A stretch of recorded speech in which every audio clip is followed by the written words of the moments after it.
Hey y'all, what is up? Welcome back to my channel. It's your girl Wildflower T, and today we are going to be talking about this whole situation involving Jessica Kent. If you are not familiar and you need to be brought up to speed, I am going to give you guys a quick rundown, but the reason it's took me a minute to kind of get this video out is because I genuinely wanted to wait to see what Jessica had to say for herself. All too often, especially on the internet, people jump the gun and decide to be extremely judgmental over half-truths and things that they know nothing about. Now that I have heard all sides of the story, I definitely still have some pretty strong opinions on it all, but I want you guys to keep in mind that that is all this video is, my thoughts and opinions. I'm in no way trying to report anything as a fact or send hate or call out anyone, expose, cancel. That's not the purpose of this video, and literally all that does is cause more damage and harm than good. Furthermore, just a friendly reminder, nobody is perfect, and I'm sure everyone watching this video has at least one thing that if it was to come out publicly, they would want people to try and show them grace and not judge them so harshly. So just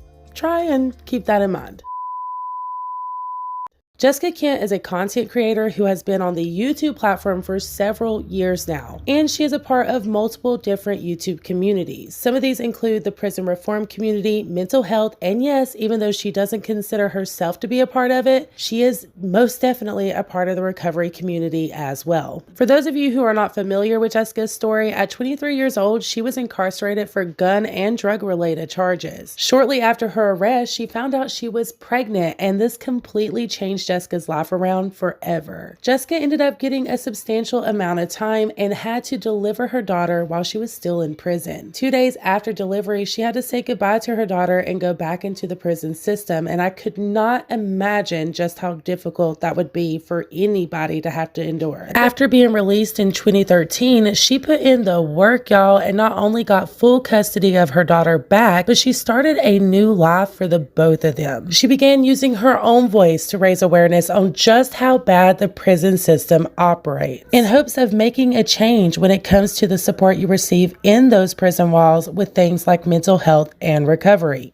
Thus began her social media career, and today she has over 2 million supporters combined just between YouTube and TikTok alone. There's no denying that Jessica does have an influence over the people who watch her, and that, my friends, is something I can speak from experience because I have been a huge supporter of Jessica's for quite some time now. In fact, not that this really matters, but she's the only content creator on the YouTube platform that I actually have a membership for. I can't even tell you guys how many videos she's put out with tools and resources on how to overcome certain things that I really resonated with and utilized that information within my own life. But let's be real here, having that kind of influence over people, whether you want that influence or not, comes with a lot of responsibility as well, especially in the mental health and recovery communities. Unfortunately, those things are not a one-size-fits-all. Everybody's story is different and everybody's journey with those things are different as well. So something that worked amazing for this person may not work for the next, and that's just the way it is. About 3 months ago, Jessica Kent announced that her and her partner of over 7 years, REECE, had decided to separate due to him having a pretty severe relapse in his recovery. Last video that I posted about REECE's relapse and his situation, REECE was with me, and it was a really good video where he was honest and insightful, and you know, I was really hopeful that that would be the last time. He has been really out of it the last couple of weeks for sure. He crossed a line and he crossed a boundary, and he was here very high, and I decided that it was no longer safe. So we're gone. Due to the severity of this information, of course, fans and supporters of Jessica's were very concerned for her and the kids' safety. But they were also concerned for Jessica's recovery because just 9 months ago, she made yet another video opening up about her own struggles with alcohol. 2 months ago, something happened, and I was using alcohol as a coping mechanism without even realizing it. So at first it wasn't an everyday thing. At first it was like, oh, dinner a couple of times a week where I get pretty drunk and then I go home and go to bed. I want to say roughly for like 30 days or more, like 35 days, I was drinking every single day. And at the beginning of those 30 days, I would drink when the kids went to bed. And that was cool for a few days, and then the weekend would be here and it'd be Saturday and I don't have to drive anywhere, so I would drink at noon. And then I started to have anxiety about drinking. Like, oh, can I drink yet? Is noon too early? Do I have to wait till 6 p.m. or 8 p.m.? Like, when can I drink? I was frustrated and lashing out with the people that were around me. I even broke my knuckle. So I'll show you guys. This is my regular knuckle. This is my swollen knuckle. It's so embarrassing to film this, but I punched the wall. I woke up this morning thinking, what the fuck are you doing? I was fine with having a drink at dinner sometimes, you know, in my 10 years of recovery, and I was completely fine. But this past like 2 months, I've really struggled. For a long time, I just didn't want to like say anything or record myself or let you guys know that I'm struggling, because I'm like the recovery girl. I'm like the stay safe and stay sober girl, you know? I really don't want to let anybody down, but I'm a human too, you know, like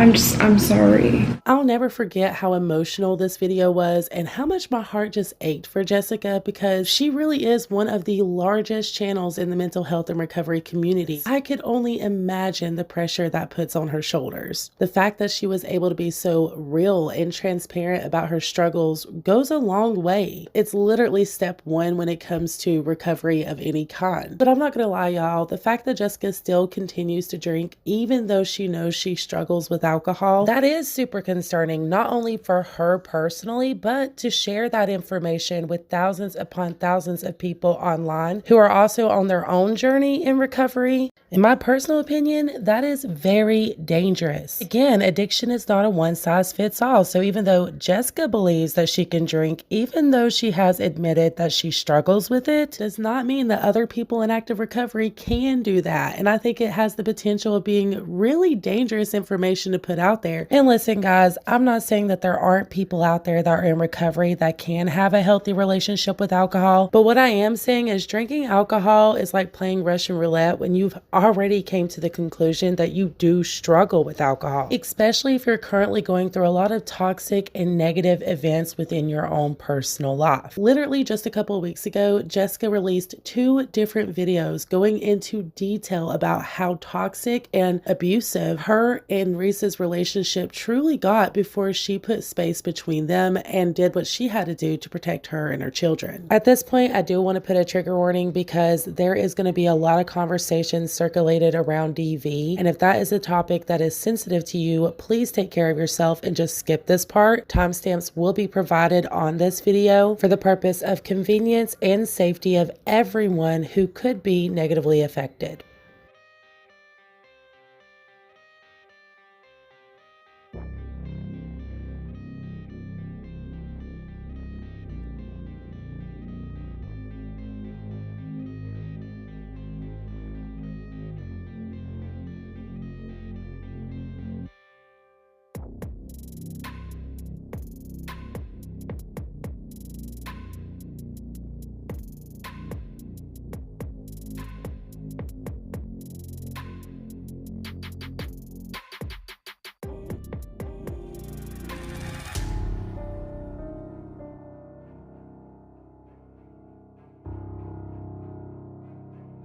First things first, I'm okay, and my kids are okay, we're safe, and I have done everything I possibly can to make sure that they're safe and I'm safe. I have felt silenced for way too long, silenced and manipulated and triggered and traumatized over and over and over again all year long. I feel like I've let you down because I've painted this perfect picture of a success story, and I wanted to be that. I've realized that leaving is being a good example, not just to you guys on the internet, but to my children. After sharing all of this information online, things seemed to only get worse. Jessica ended up having to get a protective order against REECE because, according to her, he was doing everything imaginable to try to make her life harder. From trying to take her only transportation away, to showing up at her doorstep at all hours of the night and calling her constantly, sending the cops over there to harass her. It has been a lot, and I want to make it very clear with all of this drama that we're about to unpack, none of that takes away from the fact that this is extremely abusive behavior. I've seen people trying to deminimize that or take that away from Jessica, and I think that that is so disgusting. Yes, I believe that there is always two sides to every story, and somewhere in the middle lies the truth. But of all the criticism that can be given to Jessica and the things she's been doing recently, calling her a liar about her own trauma and the abuse that she endured is not okay. I think it's pretty clear that Jessica has been through a lot of negative and toxic things in the past several months. And the truth is when we are in these super lows in life, it can really affect our judgment, actions, mental health, and every other aspect of life as well. These are things that Jessica herself has admitted, stating that all of this has taken an extreme toll on her body, both physically and mentally. On top of all this drama that's been going on between her and her ex-partner REECE, she's also been going through a lot of drama with another influencer friend by the name of Mindy. All of her information will be linked in the description below, along with everyone else that's mentioned in this video if you guys want to go and check them out for yourself. But according to what Jessica has stated very publicly at that, apparently this Mindy girl went and stayed at Jessica's home to recover and get back on her feet after her own personal relapse. And this is nothing out of the ordinary. Jessica helps people all the time in active addiction, and she has more than enough resources and credentials to do so. But Jessica says that Mindy crossed the one boundary you just do not cross. And that, my friends, is using drugs inside of her home. Because of this, allegedly, Jessica was left no choice but to make sure that Mindy had somewhere else to go and tell her to kick rocks. However, just last week, Mindy came out with a story of her own and the receipts to back it up. The video that everyone has been waiting for, or videos that everyone's been waiting for, is my rebuttal to Jessica Kent and what really went on in her house. So much went on in her house that she asked me to sign a non-disclosure act when I left, which there was no notary, no lawyers, it was some bullshit, so fuck her. But this is just to establish that Jason is her boyfriend. I'm sure you guys have all heard her talk about Jason, and this is her boyfriend, and it will be relevant in the videos to come. So this is just her letting me know that they're gonna fuck in the basement before they come upstairs. So I did go to Jessica's house to try to get sober. That was the idea behind going there, not knowing what I was walking into. Here is a text from my first day there.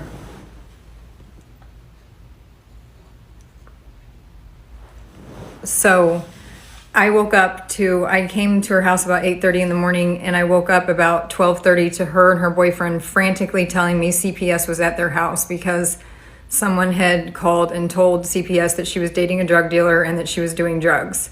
Later that day, she went to Walmart and bought cleansing drinks and drank 2 of them to cleanse her urine because she had to go take a drug test for CPS or what have you. This was on a Friday, so she got caught cleaning her urine with CPS. They caught her tampering with her urine, so then she had to go back and take another one, which she diluted with water. They caught her diluting it with water, so then they called her back for a third one, but I was gone by the time the third one happened. So hold on, let me show you some more screenshots.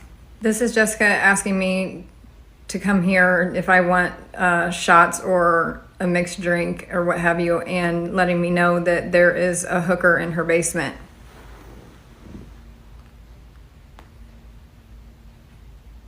You'll have to pause that to read it, as well as many other tweakers. So the house was full of people doing drugs. Of course I relapsed. I mean, there were drugs all around me. I'm running out of time and I don't want to make 7 videos. So here is some more screenshots of me letting her know what was going on in her house while she was asleep. You'll have to pause it to read. Pause it, read it. Here's the rest of that screenshot.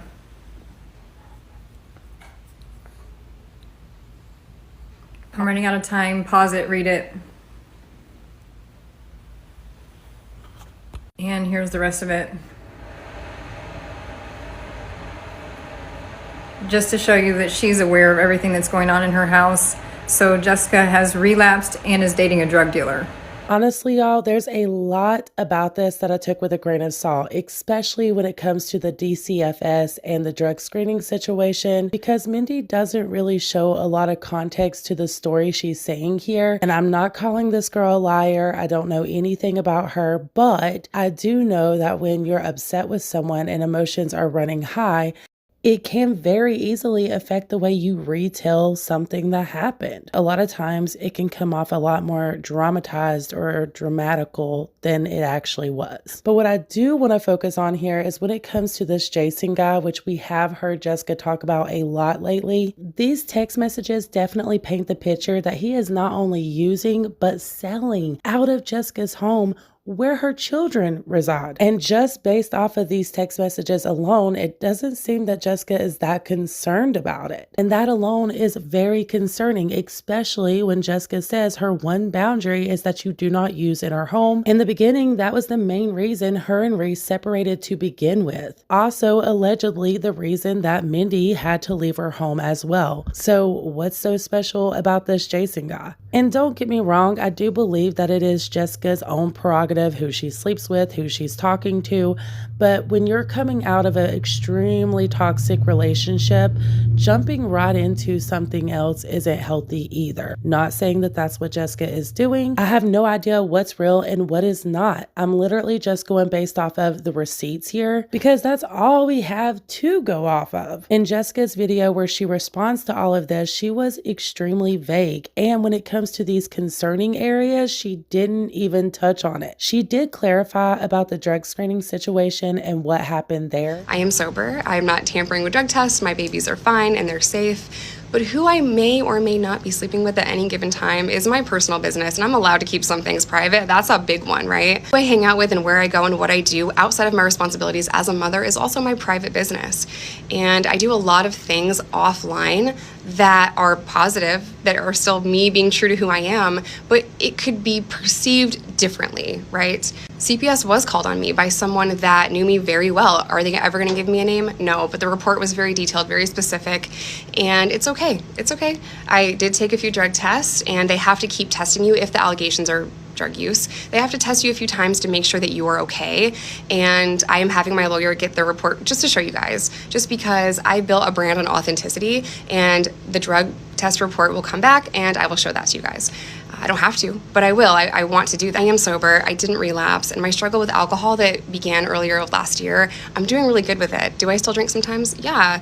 I'm in long-term recovery, and the symptoms of the disease of addiction are active use. And thankfully, I'm not there. I do want to say that I personally do not believe that she has relapsed on drugs, but when it comes to her drinking, there is red flags there, and I don't know if she sees them. Even in Mindy's text messages, you could see that she was offering mixed drinks and shots to Mindy, knowing that Mindy had just relapsed. And again, that just seems very reckless to me, knowing that someone is fresh off of a relapse and they're trying to get back on their feet. In my personal opinion, doesn't seem like the right time to be offering them alcohol or anything of that nature, no matter if you believe in abstinence recovery or not. And it is clear to me that she is not being 100% honest with her audience either. Yes, she deserves her privacy. Yes, she can tell her story in her own time. And there's no doubt in my mind that when and if she does, she will get loads of support. And I really hope that that's something she doesn't take for granted, because not everybody in recovery gets that. But to expect your audience not to be concerned or question what's going on, that's just not realistic, especially with all of this stuff that Jessica has recently shared online. Unfortunately, Jessica's video did nothing but leave so many of us with even more questions that have no answers yet. And as if none of that's bad enough, Mindy did share yet another TikTok with messages that are allegedly from Reese himself, showing a conversation between him and Jessica that does nothing but adds more fuel to this whole fire. You know what, Jessica? You should have never fucking came for me. Here's a text message from Jessica to Reese a couple days ago. I thought you guys might enjoy. Ride or die crew. It says, if you need help, I'll get some guys there. That's where I'm at right now. Calling in favors to keep you safe, and I love that side of me. I forgot how powerful my name is in the street. I forgot how good I am at being the queen of all of them. Calming down violent men high on meth is my superpower. You saw the broken me, the heartbroken, suicidal version of me, and she died. And I have some more shit.